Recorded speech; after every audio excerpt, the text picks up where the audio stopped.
Tetapi itu belum sampai menangkap pesan tadi. Karena saya sampaikan tadi, membaca itu memindahkan pesan, kan? Kan pesannya belum nyampe. Belum nyampe. Ya ayyuhallazina amanu kutiba alaikumussyam. Hai orang-orang yang beriman, diwajibkan kepada kamu siam. Udah sampai nggak pesannya? Kalau yang sudah sampai, dia bisa menganalisis.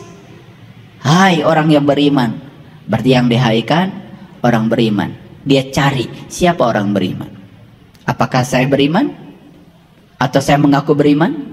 Jangan-jangan saya belum beriman. Jangan-jangan saya tidak dihaikan. Apa itu saum?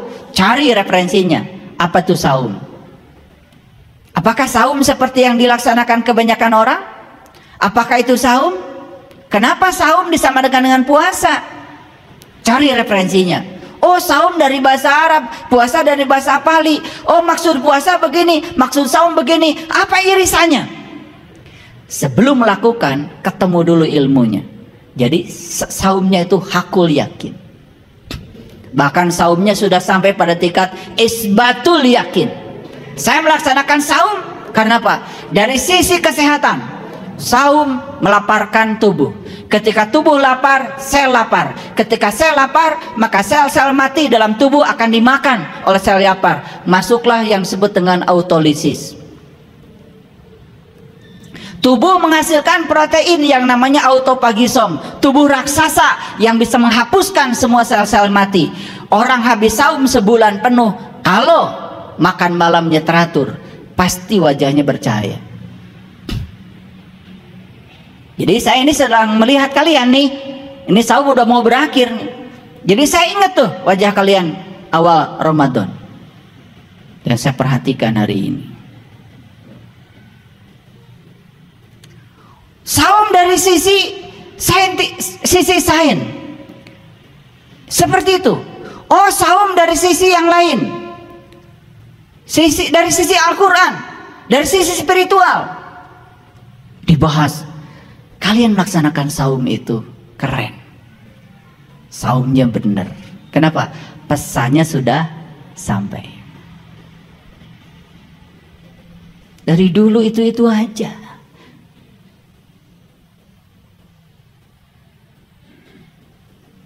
Kalau lagi saum, korek kuping, batal tidak?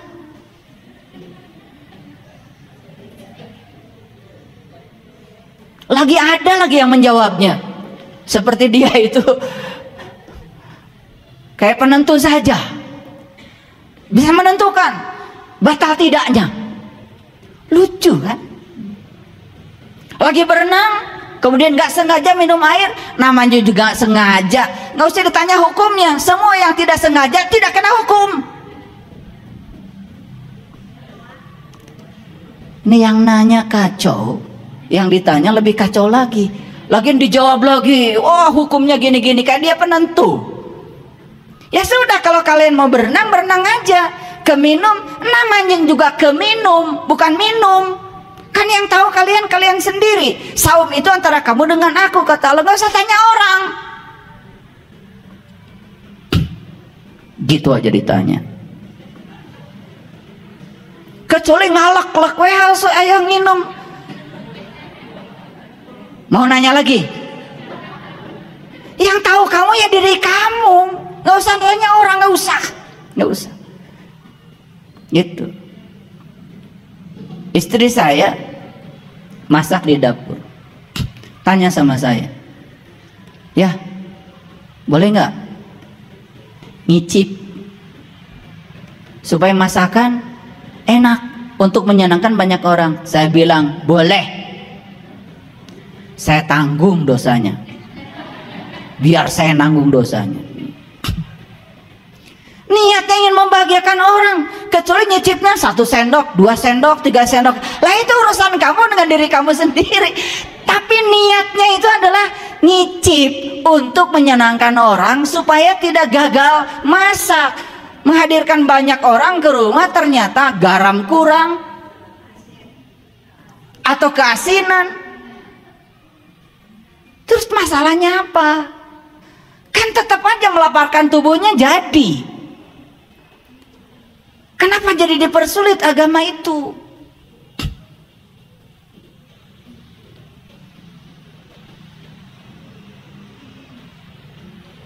Ada yang nanya sama saya, ayah, gosok gigi siang hari boleh? Menang daripada berhuntu.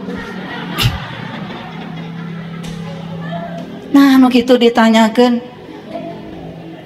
itu untuk kesehatan, kan sehat itu sebagian daripada iman, betul nggak? Iya, karena bau mulutnya orang yang saum seperti bakso tetap bau mulut.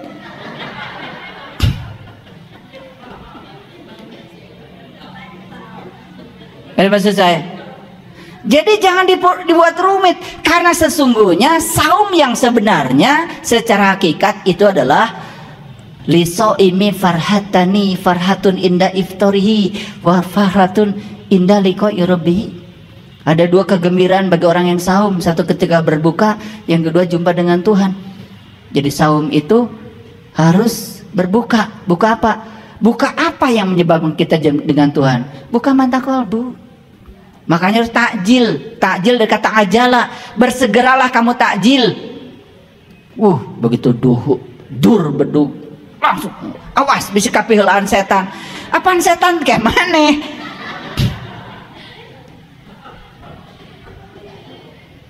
Kapihelaan setan bagaimana? Jadi segerakan berbuka, imsak akhirkan kalau sudah berbuka, pelihara jangan sampai tertutup lagi. Itu maksud hakikatnya. Nah, kalau kita berkecimpung terus di dimensi syar'i, ya tentu saja kita cuma mendapat aspek syar'inya. Salah? Tidak salah. Saya tidak menyalahkan siapa-siapa. Cuman apa tidak ingin lebaran ini naik sedikit deh dari lebaran kemarin. Tidak usah kita ingin jadi yang terbaik hidup itu, tidak usah. Tetapi kita hari ini lebih baik dari kemarin, itu wajib. Dan kita tidak usah menjadi yang terbaik. Kalau menjadi yang terbaik berarti kita bersaing dengan orang lain, capek bersaing. Lebih bagus kita bersaing dengan diri sendiri. Lebaran kamari, kesadaran saya sampai di sini. Lebaran ini ingin merayakan hari raya bukan dengan hidangan dari bumi, tapi hidangan dari langit, seperti perintah Quran. Allahumma rabbana anzil alaina ma'idatan minas sama'i takuluna la'id. Lebaran hari ini saya ingin hidangannya dari langit. Gak apa-apa nggak baju lebaran, gak apa-apa nggak bikin opor, gak apa-apa tidak bikin semur. Tapi saya lebaran ini ingin berbeda dari lebaran yang kemarin. Bukan hanya mengenyangkan perut jasmani saya ingin mengenyangkan perut rohani saya. Saya ingin dapat hidangan dari langit. Piraku. Gitu wae. Itu namanya kita menjadi lebih baik dari hari kemarin. Makanya kata Nabi, kalau hari ini kamu sama saja dengan hari kemarin, itu kamu tuh orang rugi. Apalagi hari ini lebih buruk dari kemarin, kamu itu sudah, mohon maaf, itu orang jahil, orang bodoh. Ulangi, mau jadi orang yang terbaik, syaratnya apa? Khairukum man ta'allamal Qur'an wa 'allamahu. Jadilah orang yang pandai mempelajari Al-Quran, terapkan pada diri, buktikan dulu, baru sampaikan pada orang lain. Karena apa? Ada syaratnya. Orang beriman itu tidak boleh menyampaikan sesuatu yang tidak mengalaminya, tidak memahaminya. Kan begitu kata Quran. Ya ayyuhallazina amanu lima taquluna ma la taf'alun kabura maqtan indallahi an taquluna ma la taf'alun. Jangan menyampaikan sesuatu yang kamu tidak mengalaminya. Alami dulu bismillah, sampaikan pada orang lain. Alami dulu alhamdulillah, sampaikan pada orang lain. Alami dulu ihdinas syiratal mustaqim, sampaikan pada orang lain. Alami dulu syiratal ladzina an'amta alaihim, sampai kamu mendapatkan nikmatnya, sampaikan pada orang lain. Itu batasannya. tidak boleh menyampaikan sesuatu yang kita sendiri belum mengalaminya. Clear sampai sini? Oke. Jadi mempelajari Al-Quran itu bukan hanya terbatas mempelajari tata cara membacanya, tetapi mempelajari isi kandungannya yang sangat keren. Makanya saya sudah membuat ya Al-Fatihah itu satu flash disk. Saya bongkar rahasia semua. Al-Baqarah satu flash disk. Ali Imran satu flash disk. Al-Maidah satu flash disk. Udah saya buat semuanya. Penjelasannya detail. Ya. Udah, kalau perlu nanti silahkan aja menghubungi tim kita ini. Saya buka rahasianya Al-Baqarah. Apa rahasianya sapi betina itu? Saya bongkar semua dari ayat 1 sampai ayat 286. 23 episode. Silahkan. Dan saya ingin menyampaikan gagasan ini ya, karena apa? Karena saya merasa prihatin. Quran ini masih perawan. Hanya dijamah luarnya saja, hanya dijamah cara membacanya saja, tapi isi kandungannya belum. Begitu dibongkar isi kandungnya, bahkan kita merasa asing. Loh, kok begitu? Dianggap beda, padahal itu perintah Quran. Nih di Quran surat Ali Imran ayat 49 dikatakan begini. Ini dialog antara Rasul dengan Bani Israel. Kata Rasul begini. Ya. Aku akan menunjukkan tanda-tanda Tuhan kepadamu, kata Rasul pada Bani Israel. Bani Israel itu orang yang berjalan menuju Tuhan. Tetapi kamu harus diubah menjadi burung. Dan nanti kamu akan menjadi burung dengan seizin Allah. Dan kalau kamu bisa menjadi burung dengan seizin Allah, maka kamu akan bebas dari 3 penyakit. 1 penyakit buta mata kalbu, 2 penyakit kulit, ngerti sesuatu cuman kulitnya saja. Yang ketiga, kematianmu akan bangkit, yaitu kematian kesadaran. Asing nggak? Asing nggak? Padahal itu Quran, baru surat Al Imran ayat 49. Asing nggak? Asing, padahal sering dibaca.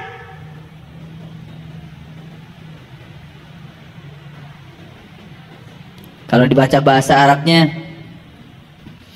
wa rasulan ila bani Israel, inni qad ji'tukum bi ayati mir rabbikum.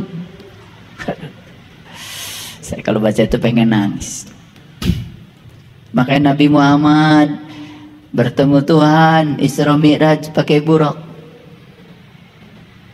Nabi-nabi yang lain pakai burung hudhud. Leluhur kita pakai burung Garuda. Leluhur kami di tanah Jawa ini pakai manuk dadali. Mesat ngapung luhur jauh di awang-awang. Kalau sudah sampai di awang-awang, sudah ketemu bubuy bulan sangrai bentang. Luar biasa. Sunan Kalijogo juga sama, disuruh memanjat pohon belimbing. Belimbing itu kan bintang juga. Nabi Muhammad perjalanan Isra Mi'rajnya juga dijelaskan di Quran surat bintang, namanya An-Najm. Kan ada irisannya kalau kita pengetahuannya luas, tidak menyalahkan siapa-siapa, menjadi penampung saja, tidak alergi terhadap perbedaan. Lir elir lir elir tandure usumilir ta ijo royo royo ta sengguh temanten anyar, ta sengguh temanten anyar. Kalau kalian udah jatuh cinta sama Allah, tiap hari itu kayak pengantin anyar, pengen bersama dengan Allah.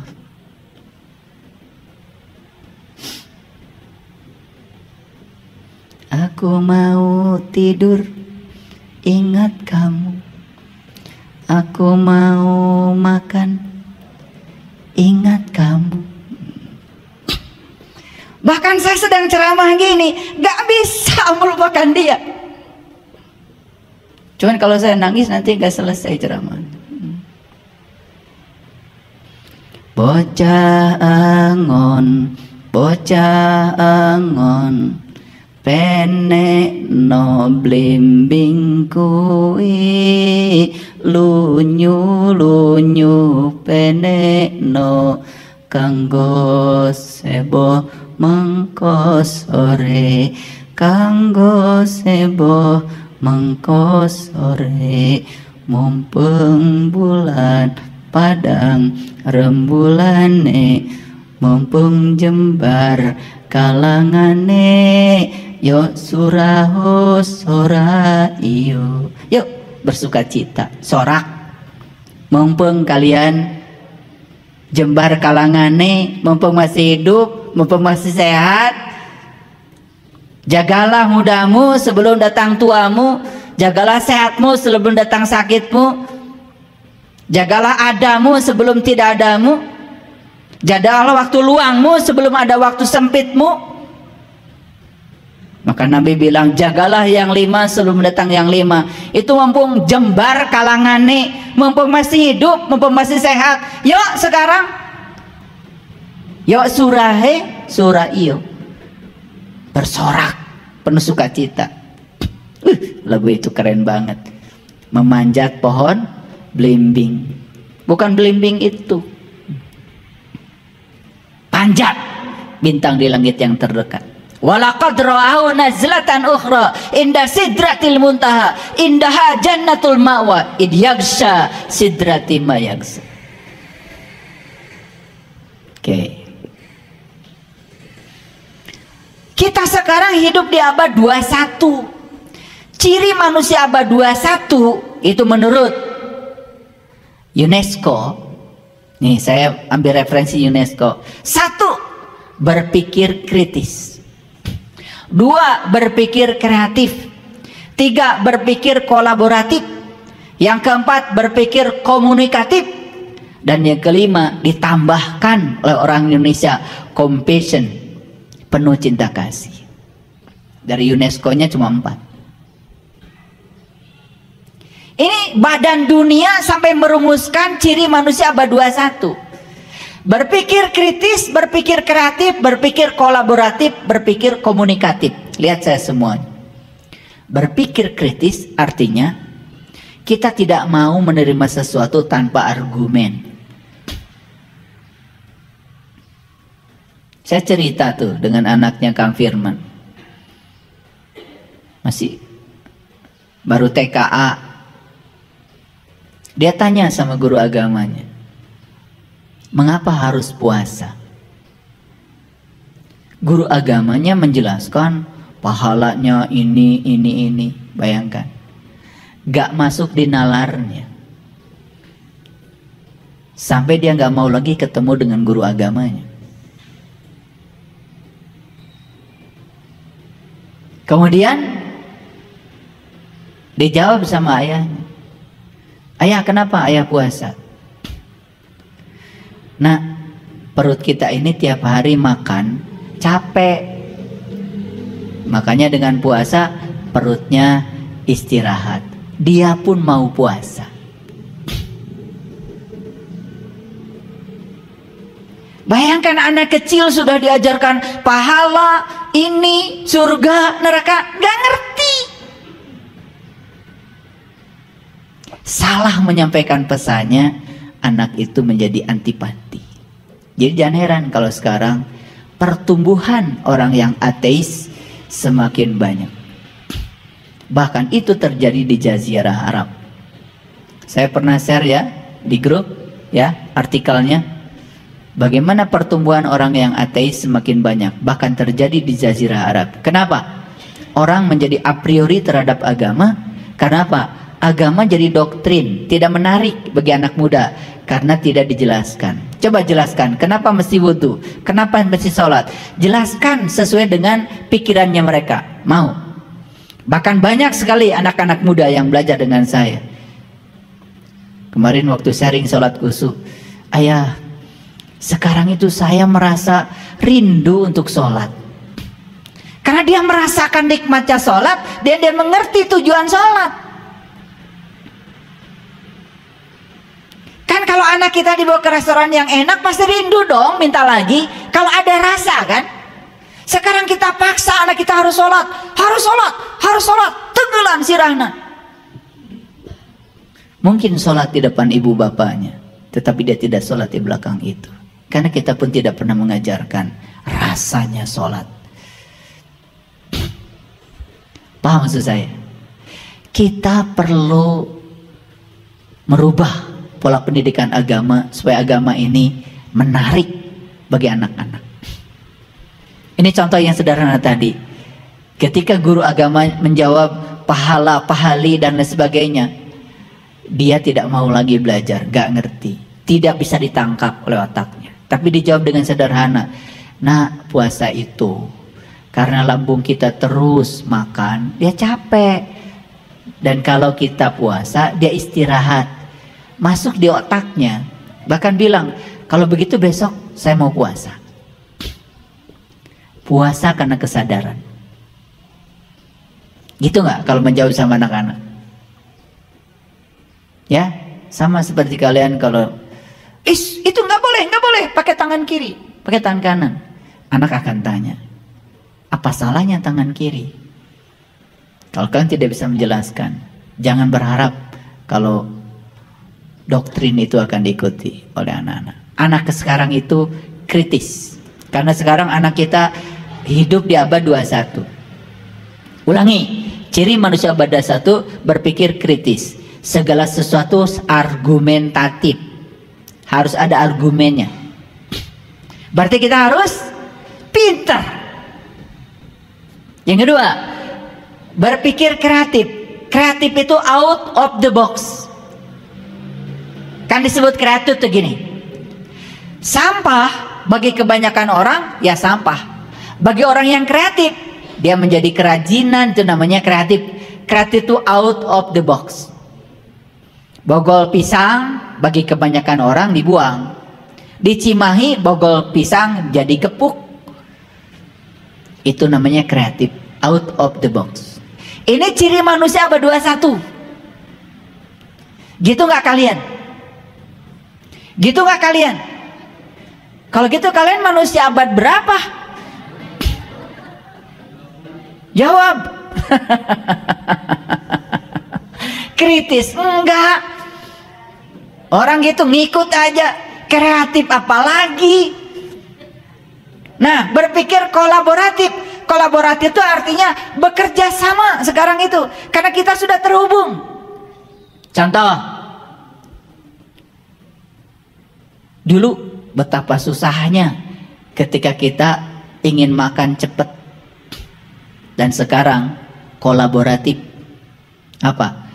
Kolaborasi dengan Gojek, kolaborasi dengan GoFood, kolaborasi dengan platform marketplace. Hanya tak tak tak tak, udah langsung neng nong ke rumah datang.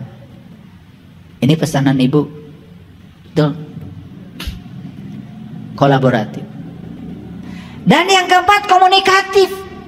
Jadi kalau kita hidup di abad 21 tapi bodoh, karena apa? Karena